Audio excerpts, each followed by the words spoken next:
And so I decided I wanted to quit drinking totally. And I tried. And I'd just I'd have times when I'd quit for a week, but then I'd start again. And then I'd quit for a week or two, and then I'd start again. So I knew I had to quit drinking totally, because when I'd start again, I just never knew what was going to happen. Yeah.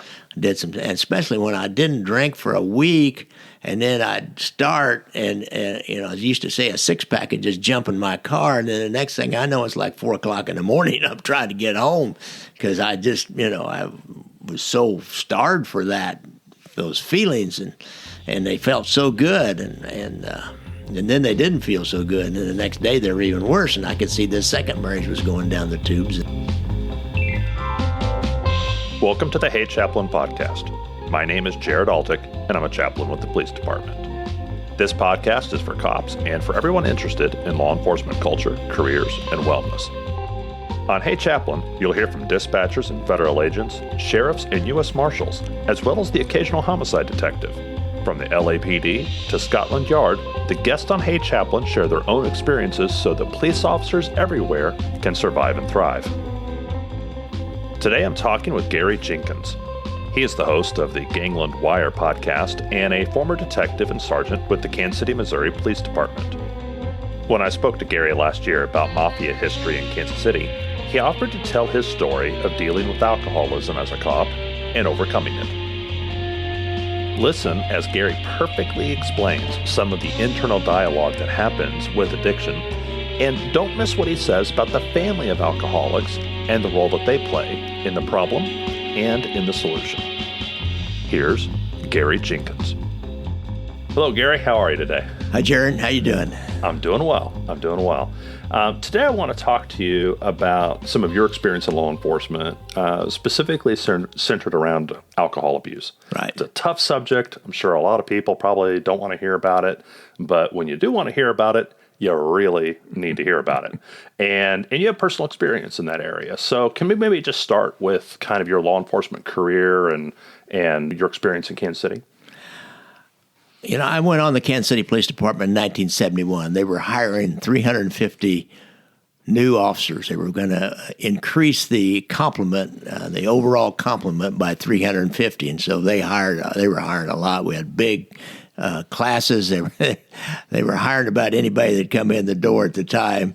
A lot of them didn't last too long after they got out, but we all made it through the academy, and then we started dropping off after that.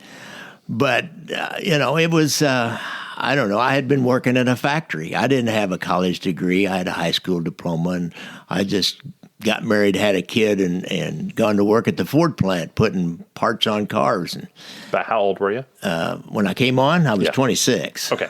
So I'd been working there for 6 years since I was 20.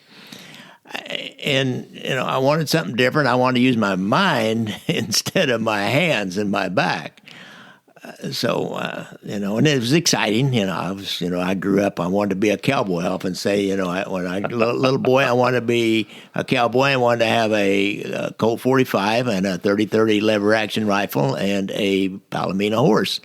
And, and then I like to say, I came on the police department and they gave me a 38 Smith & Wesson Model 59.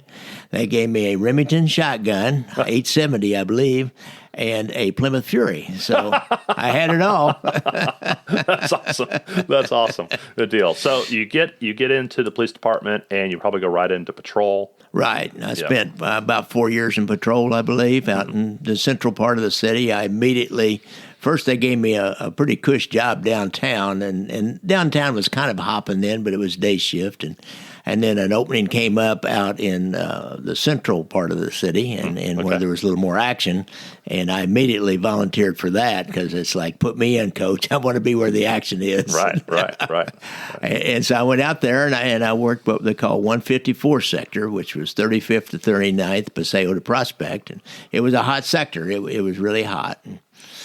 I did that for a couple of years, and then I had a chance, actually about 3 years probably, and then I had a chance to go into a station detective unit. It's called a field investigators unit, and we were going to investigate house burglaries, larcenies, any small crimes, vandalisms, anything that the downtown detectives didn't want to do. They'd continue to handle the big burglaries and all commercial burglaries, although we did handle a few small commercial burglaries, but we did all those other crimes, and we had a good time. We got loaned out periodically to the homicide unit, which, then I got a chance to play with the big boys, because I always wanted to play with the big boys and go down and just be like, handle leads, and have a big homicide, and they'd hand out lead cards because there'd be a lot of leads come in, from the newspapers would print about something about a case, or the media would, and the phones would start lighting up, and people would hear about it, or other guys would call in tips, and you'd go run down all those leads. We always got the bad ones, but we got to be part of a homicide investigation. Had 2 or 3 of those that I was involved in. It was a lot of really interesting and a lot of fun. That's awesome.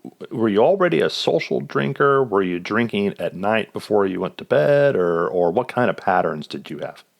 So I kind of started out as a social drinker in high school. Like, any of you guys out there, I know when you're in high school, you got to try it. You're going to try it. It was like, I grew up in a household where there wasn't any drinking, and I'd heard about it, and you just see the cowboy movies, you'd see them drinking whiskey, and I wanted to try that stuff, and I wanted to be a man like the older guys, so I tried it, and I'll never forget that first night. I was out in a parking lot in a small town. Anybody that's listening, ever grew up in a small town, knows, like Friday nights after any dances or football games or any regular events going on, most of the guys would meet somewhere. Mm-hmm.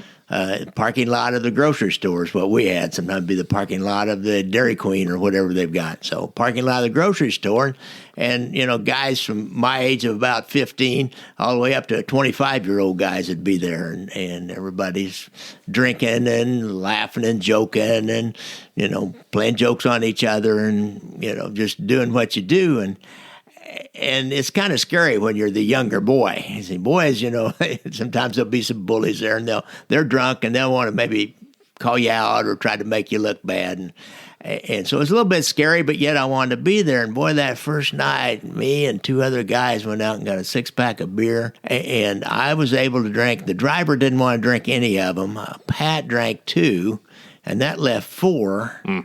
And I ended up drinking all 4 of them, sitting there in the back seat of Billy Joe's car. Dude's name was Billy Joe. That's a good country name.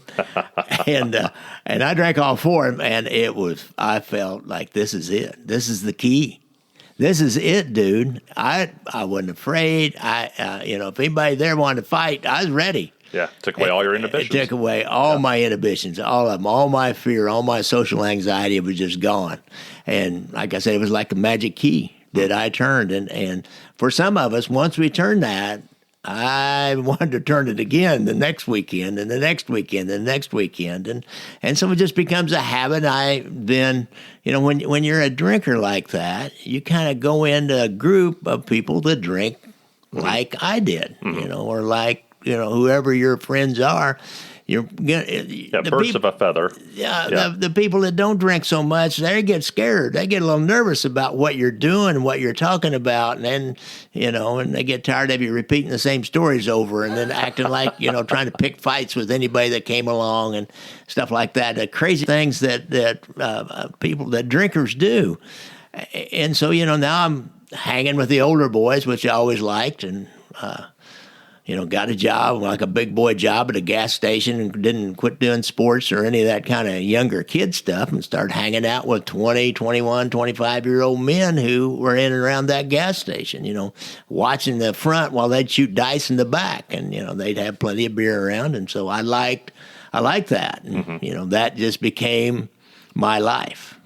And that became the way. And I couldn't have identified this at the time, but that was the way I handled all my social anxiety. That's the way I handled any kind of fear that I had, as we used to call it, liquid courage. Yeah. And so and it's kind of fun. I had a lot of fun. I have to be willing to admit, going over there to Kansas to the 3-2 bars, and I could dance. I could really dance there. Yeah. Now, at high school dances, I wouldn't dance at all because I'd have to be sober, but go over there and I could dance. so I could talk to girls, and I could, just be this social butterfly and feel real comfortable in my own skin. Because, without that, I didn't think I could feel comfortable in my own skin. So that's kind of that's the genesis of it, if you will. Now I was a highly functioning person during this time. It never bothered me in any manner. I didn't have a DUI. I didn't have a wreck while I was under the influence. Who knows? God was protecting me. It's the only thing I can figure. God was on my shoulder. No problems at all. I get married and still going out and drinking a lot at night, and that's not good for any marriage. And I got these little kid at home, and if I regret anything, it was the time that I took away from my children. Back then when I was young, because I was a party guy. I wanted to get off of work, go hang out with the guys and stay out till 2 or 3 o'clock in the morning. And I did that while I was working at the Ford plant. We'd work all night and hang around till about 6 in the morning. And Glenn's Tavern would open up over in Clay Como, and we'd go over there and drink till about 9:30 in the morning, and then go home and sleep all during the day, and then go back to work that night. So night shift's great for a drinker. So then becoming a police officer, there are new fears, there's new stresses, you're learning a new job, there's some inherent danger there, but you're continuing to go out at night, or what was your patterns there? Well, Or did you just find fellow drinkers on the force to hang out with? That's not hard to do anywhere you go, and especially in a place like that, because, I think people that are attracted to dangerous occupations and are attracted to adrenaline pumping situations are probably attracted to alcohol. Kind of was my experience, to greater or lesser extent, because being a drunk's a manly thing, and being a heavy drinker is a manly thing, and so that was all part of that macho atmosphere that I went into on the police department, which I enjoyed. I liked. I was attracted to that. My alcoholism, I would say, I was able to, when I first wanted to go on the police department, that was exciting. It was a challenge. And when I get a challenge, then I'm able to get everything back under control. And I was overweight. I was probably 30 pounds overweight. And so I cut way back on the drinking. I went on a diet, I started exercising, I started jogging, and I got myself back down to about 160 by the time I went to the academy, and I wasn't drinking very much, and the whole police academy, I really maintained. I'd get up at 4 o'clock in the morning. I wouldn't drink at night. I'd get up at 4 o'clock in the morning at the start, and I'd start studying on, whatever it was that we were going to do that day, and I was like number one in my class first couple of tests, and then I realized, well, that doesn't really pay anything, and then I start, found buddies there to drink with, and I started drinking a little bit there, and we'd have parties. The guys that were in our form, what we call it, was divided up into three sections called forms, and we'd all have parties on the weekend, have big football games while the wives would all sit around and talk about, their lives, and we'd go outside and play football and sit around and drink and have a merry old time. And I'm married into somebody who came from a hard drinking family, so that was, she was used to that. Yeah. It was acceptable. Yeah. That was normal. That was just their norm, and she understood that, and that's one of the attractions, I'm sure. It was not normal in my childhood growing up like that. But did you have pushback from your folks? No, not really. It wasn't necessarily obvious to them. I was really highly functioning. Right. Okay. I was real high functioning. When I went up to Mom's, I didn't drink. I mean, she knew somewhat about it, and I know she worried about it. But it never really affected me. Sure. I wish it had. Maybe earlier on, I would have quit a lot earlier, but it never really affected me. Where did it begin to catch up to you? Then I get tired of the hangovers. I get tired of kind of being in a fog. About 3 or 4 mornings a week, you're just kind of in a fog, and I realized that. At first I thought I could do my better work drunk than I could sober, but I knew that was a phony baloney justification for me. And, I started working undercover. When you work undercover the way I did, especially, it was intelligence. And when we work nights, lots of times we just go out and say, okay, just roll around, see what these mob guys are doing. So my guys go hang out at bars a lot, and other professional criminals. That's kind of part of their life. And so you go hang out at those bars, and we're working undercover. As we used to joke, say, well, let's get a 6-pack. That way we're following somebody, and they think they see us. We'll just take a drink of our beer and, be a perfect cover. They'll would never think we were cops if we're drinking beer while we're driving around following them, and, those kinds of things. And most of the guys I worked with they didn't drink quite as much as I did. They would quit earlier. I would keep going, was the difference in me and them. And so, we lived that life and, get off and then stay out in some joint we had where we had free beer lots of times and free drinks and drink the rest of the evening out. And then we go to Kansas to the after hours joints to stay out till about 3 o'clock in the morning. And, it was just crazy. It was a wild, crazy life. What can I say? I did all the attendant things. And if you guys out here that are listening to this, or gals too, what you do when you get out and you start drinking and you start hitting the joints and you're 30 years old, 35 years old, you know what you do.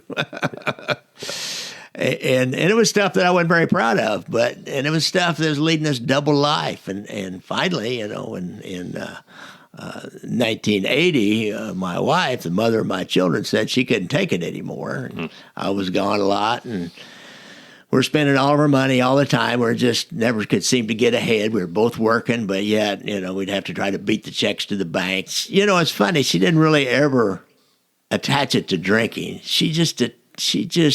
And it was her idea to get the divorce. I was frantically trying to get it back together and hold this thing together. And she wasn't. She was done. But she should. I don't know if this day she would attach it to the drinking, but I'll tell you right now, it was because of all the excessive drinking I was doing and late nights and irresponsible and not reliable and those kinds of things. But yet I was still high functioning. I was a little league coach. Yep. I was there for the kids in a lot of their important events. And at work and in the community, you were fine. Right. I looked good on the surface, but down underneath, I knew I was drinking way too much. I knew I was getting up in the morning and the hangovers were hurting even more. It was like, I noticed one of the latter days, it was like my kidneys hurt. Like, God, what am I doing? I'm just thinking, you're killing yourself here.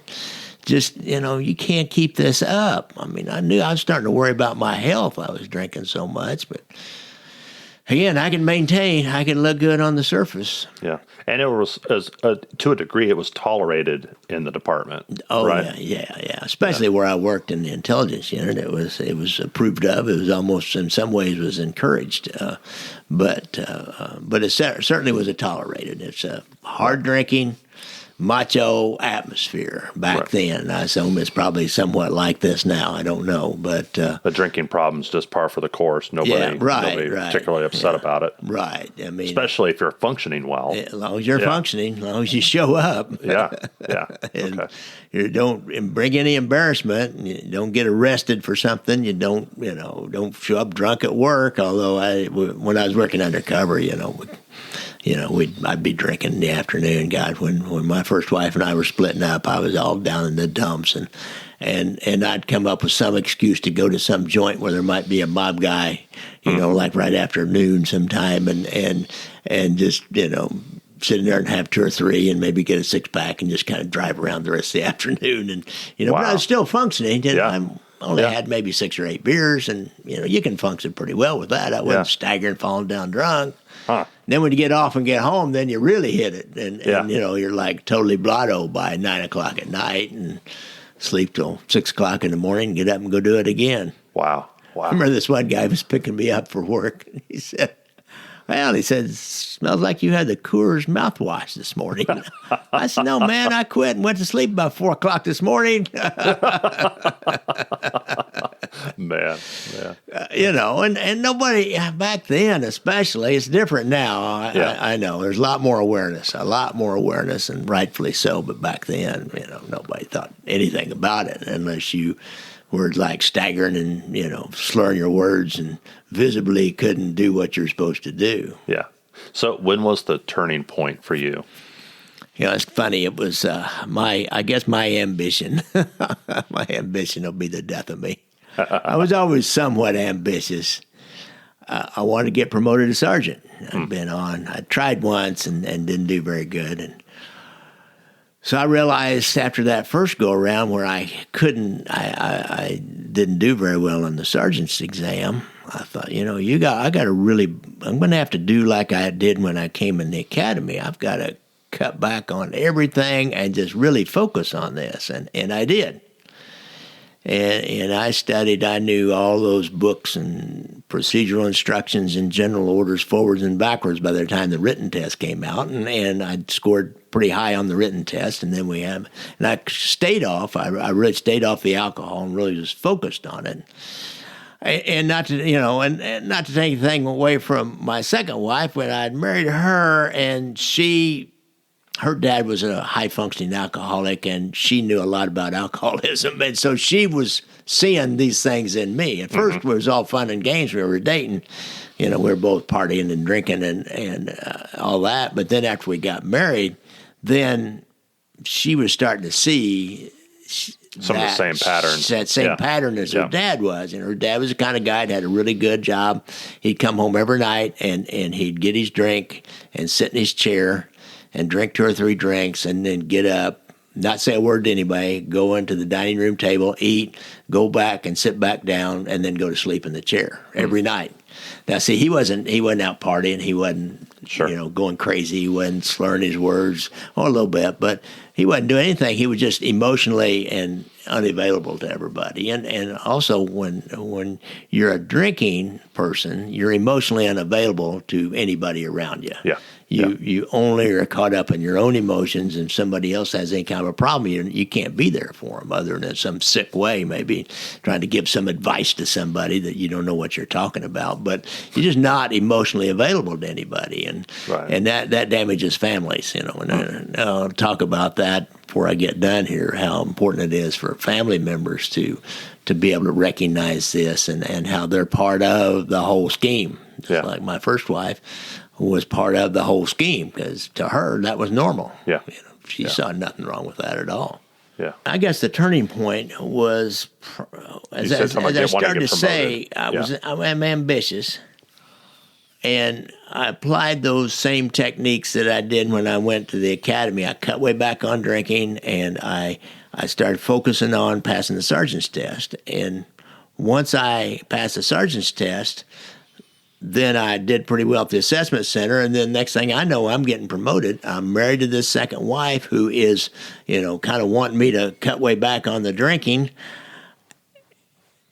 And by then I want to, and so then I know I'm going to get promoted, and I'm thinking, when you're in management, you got to be able to separate yourself out. You can't be one of the guys anymore. If you're going to be an effective manager, I've read enough about management.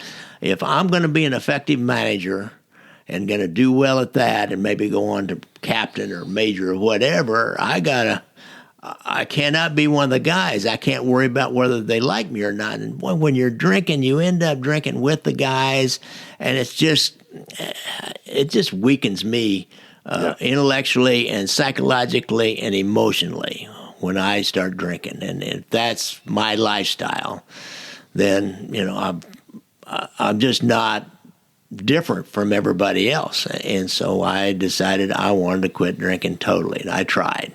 And I just I'd have times when I'd quit for a week, but then I'd start again. And then I'd quit for a week or two, and then I'd start again. So I knew I had to quit drinking totally, because when I'd start again, I just never knew what was going to happen. Yeah. I did and especially when I didn't drink for a week, and then I'd start, and I used to say a 6-pack would just jump in my car, and then the next thing I know, it's like 4 o'clock in the morning. I'm trying to get home because I just, I was so starved for those feelings, and they felt so good, and then they didn't feel so good, and then the next day they were even worse, and I could see this second marriage was going down the tubes, and so she knew, something about Alcoholics Anonymous. She had a good friend that she'd gone to high school with and remained good friends with, and her dad had been in Alcoholics Anonymous for quite a while. And she starts telling me about him, and then her friend tells her dad about me, and her dad thought it was pretty cool that I was a cop, and he kind of liked that, liked to hear those cop stories, and so I got introduced to him at some social event, and I really liked him. He was one of those guys. He was a man's man. He had been a jet pilot and a fighter pilot in the Korean War, and successful businessman. And I don't know. My father died when I was 10 years old, and so I was always looking out for some kind of a father figure, and I chose these real hard drinking older guys most of my life, and they were no help really. But Bob Smith was this guy's name. I don't know. I started talking to him, and then he took me to an AA meeting, and it's like, well, if this is good enough for Bob, this might be good enough for me, because I like the way his life's turned out. I can see how his life's turned out, and I like that. Like I said, he's a man's man. He's real secure. He's people like him. He's successful. And I still fought it for a while. I probably got drunk a couple of more times, and then I'm the kind of guy that I got to do it on my own. So finally, I just said one day, I went out one last night, living down in Midtown. I walked over to Westport, and I had one, and then I had two, and then I had three, and then the next thing I know, it's about 1 o'clock in the morning. I'm walking back, and I got to 43rd and Main, about 2 blocks from the house, and I just looked, and I thought, there were some other street people out there, and they were kind of hollering at me like I was part of them or something, and I said, this is really me, standing here with these street people at 43rd and Main at 2 o'clock in the morning drunk. I just like a light came on. It was amazing. It was like You didn't like the association? I did not like that at all. And I got back home, and the next day I got up and I went down to my first real Alcoholics Anonymous meeting. And, I've never turned back since, because I started meeting people that they started telling their stories, just like that's what I'm doing now. I'm telling my story. This is what it was like. This is what happened. And then after that, what it's like now. And I don't know. I found an ex-cop who had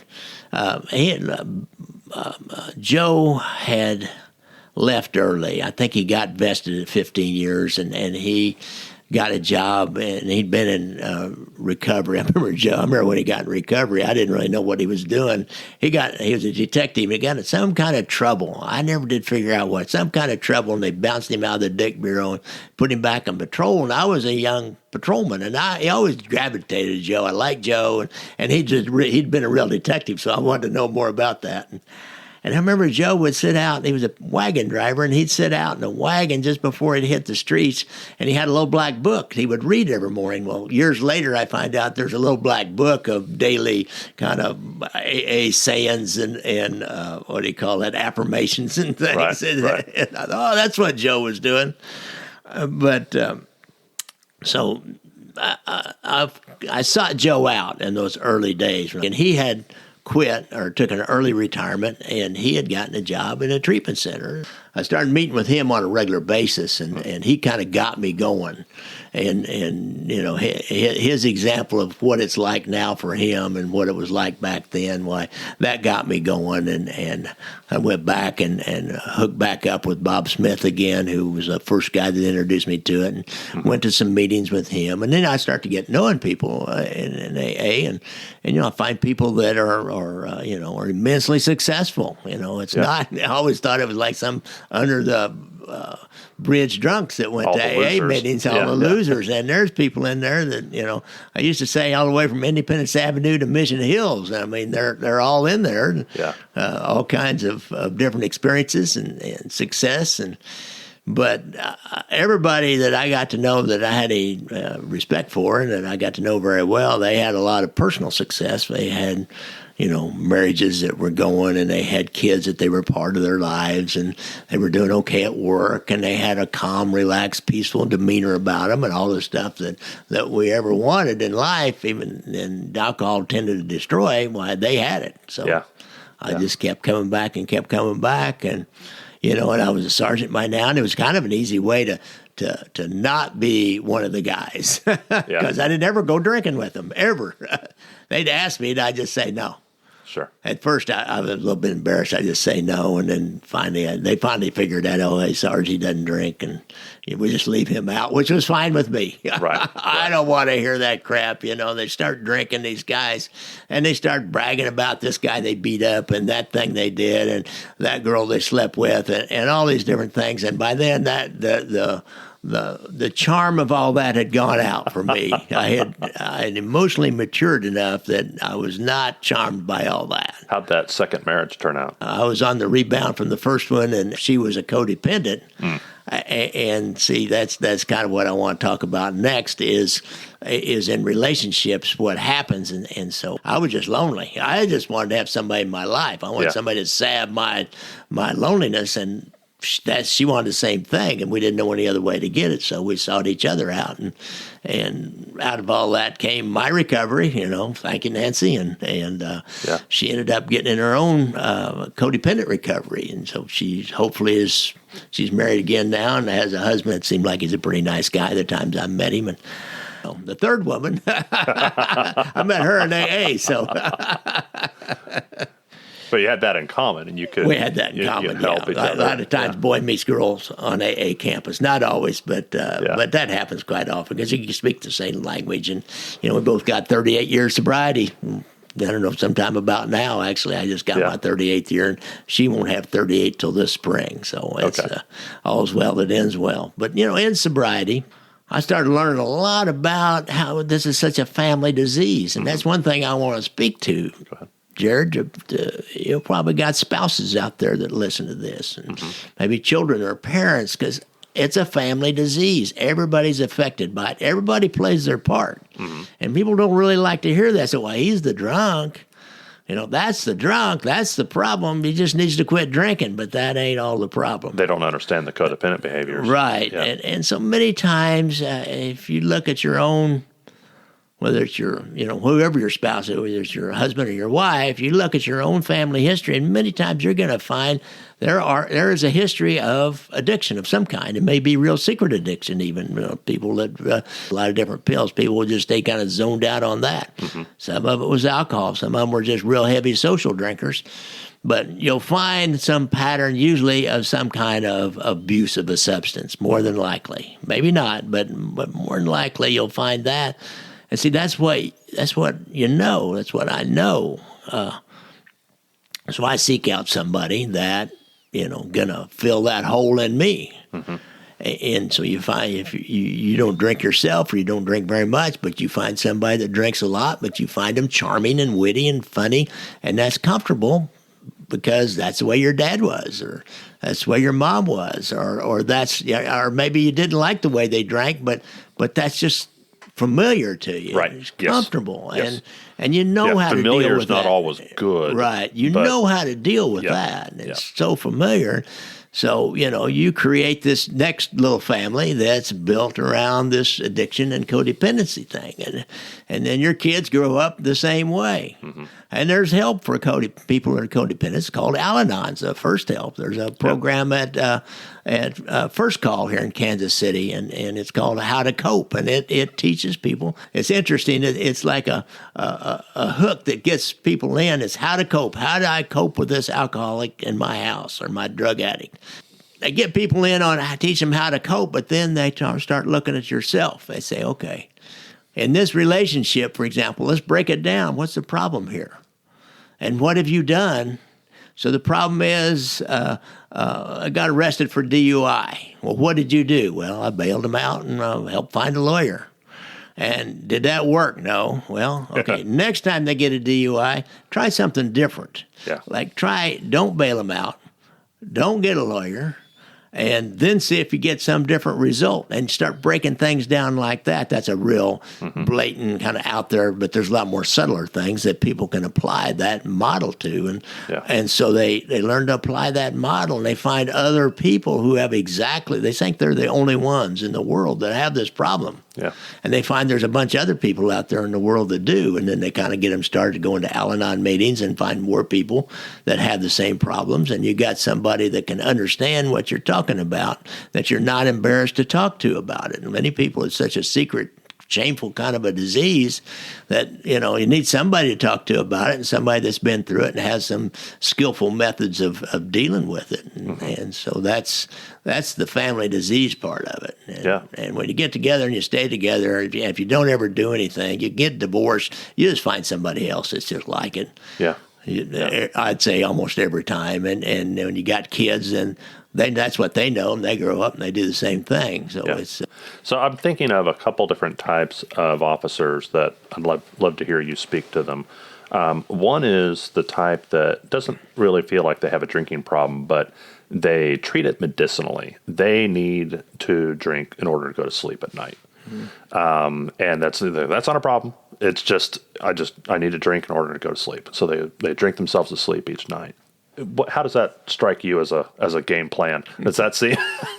Well, I mean, if you need one drink in the evening and it relaxes and you go to sleep, go for it, because I don't think it really affects you. If you find that you start that drink a little earlier so you can get 2 or 3.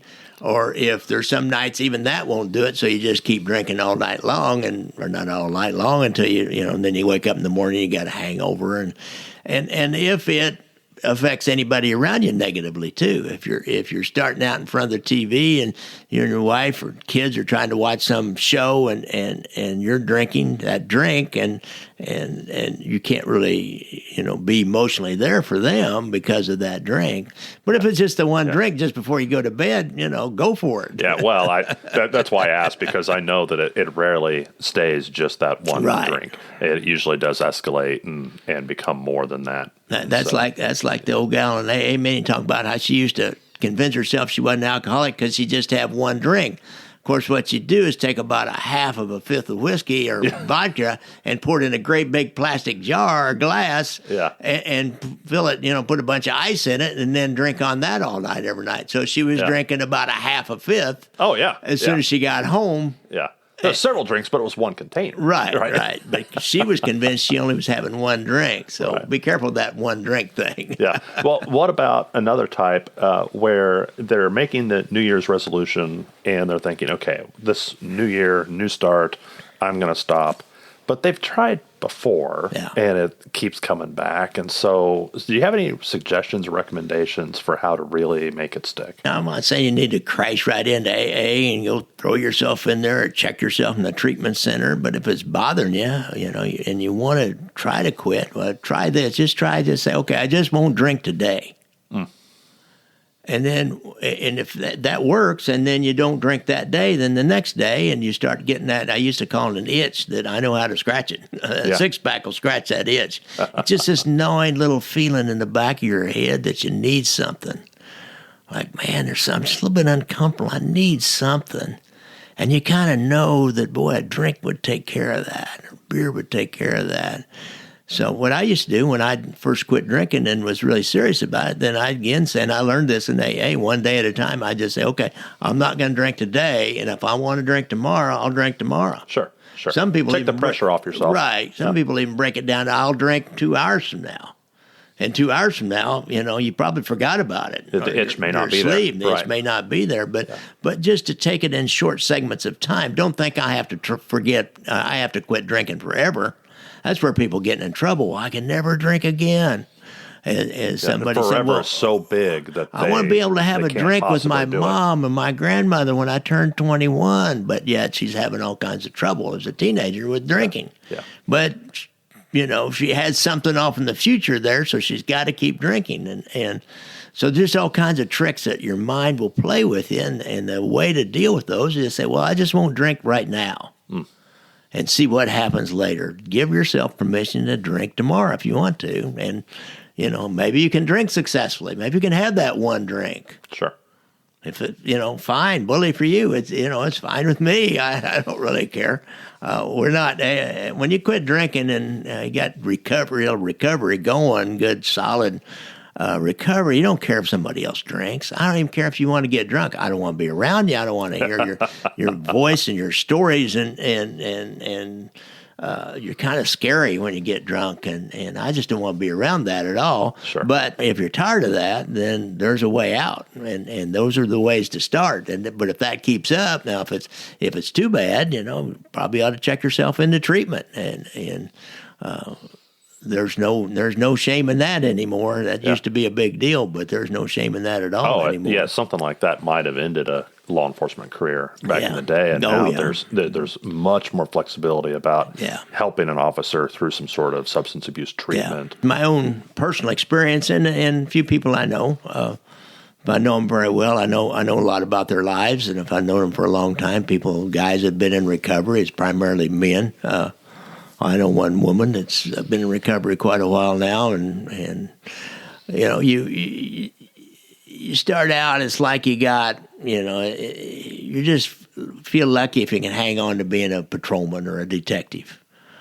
And then, but you're ambitious, but it just doesn't seem to be able to get it together. And for me, I was that way, and these people were that way. But then they quit, and their lives seemed to move on and got promoted. And one guy went all the way to be the chief of a suburban police department here in Kansas City, and immensely respected. He had all kinds of great jobs. I went on to sergeant over the intelligence unit and had good jobs, sergeant in a SWAT team, and worked another dozen years.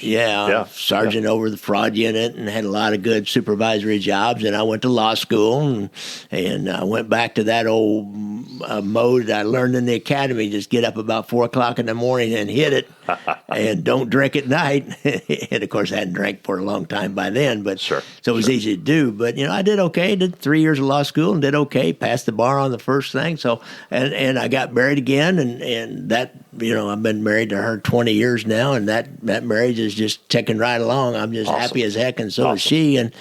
And I have great relationships with all my kids and grandkids and everybody I know. Really, you don't become perfect, no. But your life is just so much better, and my life is so much better. And these people I know very much about, just got a lot of options, a lot of opportunities. And another guy, when he retired, he took this giant up, taking this job as a chief of police, and has recently retired from that, and he was immensely successful there, and I never heard a bad word about him the whole time, and had for a chief of police to make it through without a bad word about him. Yeah.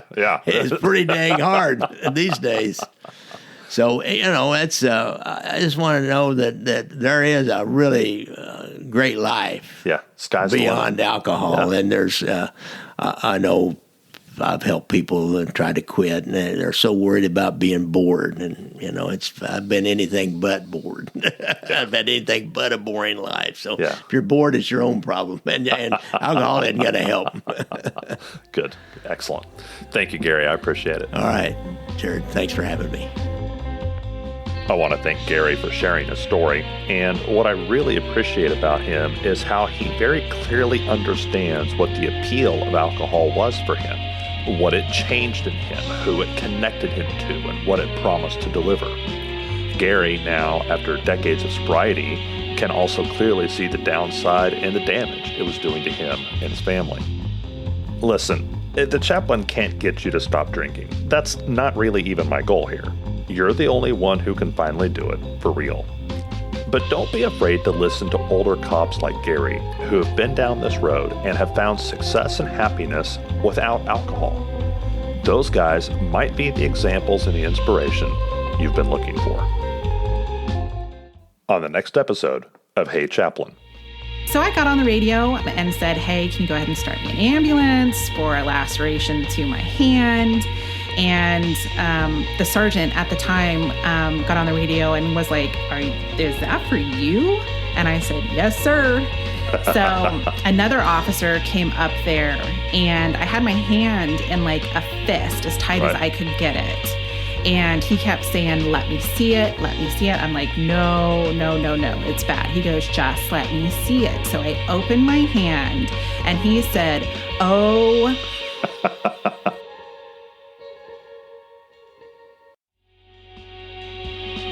The views expressed here are the personal views of the host and our guest and do not necessarily represent the views of any law enforcement agency or its components.